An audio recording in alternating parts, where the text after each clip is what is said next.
অনেক প্রবলেম, অনেক সমস্যা, এর কোনো শেষ নাই। যে মাঠে দাঁড়িয়ে কথা বলছি, এই এলাকা উর্বর জাতীয়তাবাদী শক্তির জন্য। এই এলাকার মানুষ সবসময় নির্যাতিত। আপনারা কি পরিমাণ কষ্ট পরিশ্রম করেছেন গত 17 বছরের পর আজকে প্রথম এই 2-3টা মিটিং হয়তো এই উন্মুক্ত পরিবেশে, স্বৈরাচার মুক্ত পরিবেশে আমরা কথা বলতে পেরেছি। এখনো সেই স্বৈরাচাররা কিন্তু একের পর এক ষড়যন্ত্র করে যাচ্ছে। পার্শ্ববর্তী রাষ্ট্রে বসে আজ পর্যন্ত এত অত্যাচার করেছে, এত জুলুম করেছে, এত হত্যা করেছে, এত 28 লক্ষ কোটি টাকা পাচার করেছে আপনার আমার ট্যাক্সের টাকা। একটি নেতা আমরা শুনি নাই আজকে প্রতিত স্বৈরাচারের জাতির সামনে টেলিফোনে হোক, ফেসবুকে হোক, অনলাইনে হোক একবার একটু ক্ষমা পাওয়া, একটু দুঃখ প্রকাশ করতে। কত বড় স্পর্ধা!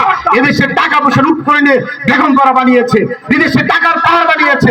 আজকে তারা আবার বড় বড় কথা বলে, আবার বাংলাদেশে ঘাটতি মেরে তারা মাথা চারা দিয়ে উঠতে চায়। সজাগ থাকবেন, ওই সমস্ত চিহ্নিত সন্ত্রাসীরা কোনো অবস্থাতেই রাজনীতি হতে পারবে না।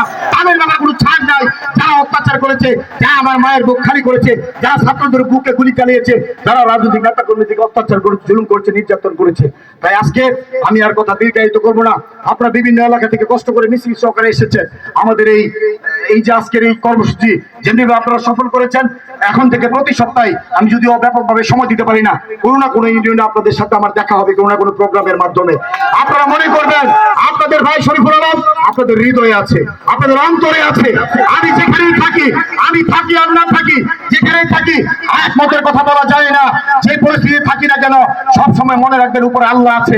আল্লাহ আমাদের হায়াত নির্ধারিত করে রেখেছে। কোন ভয় ডর, কোন শক্তি, কোন হামলা মামলা অত্যাচার জুলুম আমাদেরকে যেমনি ভাবে 17 বছর বিচ্যুত করতে পারে নাই। আমাদের মূল লক্ষ্য থেকে বিএনপি ভারপ্রাপ্ত চেয়ারম্যান জনাব তারেক রহমান সাহেব যেমনি ভাবে আমাদেরকে নির্দেশনা দিয়ে রাজপথে রেখেছেন, আমাদের সে কাঙ্ক্ষিত বিজয় অর্জন না হওয়া পর্যন্ত, চূড়ান্ত বিজয় পর্যন্ত না পৌঁছা পর্যন্ত আমাদের গণতন্ত্র প্রহরীর মতো রাজপথে থাকতে হবে, সজাগ থাকতে হবে। ইনশাআল্লাহ আমি বিশ্বাস করি আমার নেতা কর্মীরা ঐক্যবদ্ধ আছে, সজাগ আছে এবং দেশের গণতন্ত্র প্রহরের মতো পাহারা রাখবেন যতক্ষণ পর্যন্ত সে ভোটের পরিবেশ আমাদের নিশ্চিত না হয়। এখানে আজকে এই যে রাফায়েতের একটি ছোট্ট বাচ্চা আমরা দেখতে পাচ্ছি, তার দাদার কোলে এমনি ভাবে অসংখ্য রেফারেট বিল্লারা তার আগামী প্রজন্ম রেখে গেছে। আমরা জানি না তাদের কি ভাষায় আমরা বলবো, আমরা জানি না তাদেরকে কি সান্ত্বনা দিব। আমাদের অপরাধ আমরা জনগণের কথা নিয়ে আমরা রাজপথে গেছি। আমাদের অপরাধ আমরা ভোটের কথা বলেছি। আমাদের অপরাধ আমরা গণতন্ত্রের কথা বলেছি।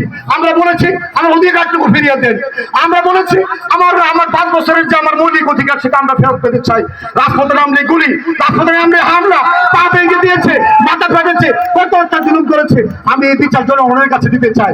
আর যারা এই কাজটা করেছেন আইনের মাধ্যমে অবশ্যই তাদের বিচার হবে, আপনারা নিশ্চিত থাকেন ইনশাআল্লাহ।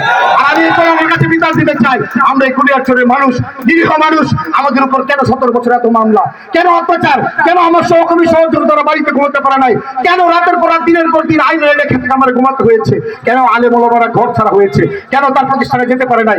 এর জবাব আপনারা দিবেন আগামী দিনে, আপনাদের দিন আসতেছে ইনশাআল্লাহ। তাই আজকে আমি ৬০০ ইউনিয়ন বিএনপি সহ সকল অঙ্গ নেতা কর্মী সহ যারা এটার আয়োজন করেছেন সবাইকে ধন্যবাদ আপনার সুন্দর আয়োজন করার জন্য। এই কথা বলে আমার বক্তব্য শেষ। আল্লাহ হাফেজ। বাংলাদেশ জিন্দাবাদ। ধন্যবাদ। আসসালামু আলাইকুম।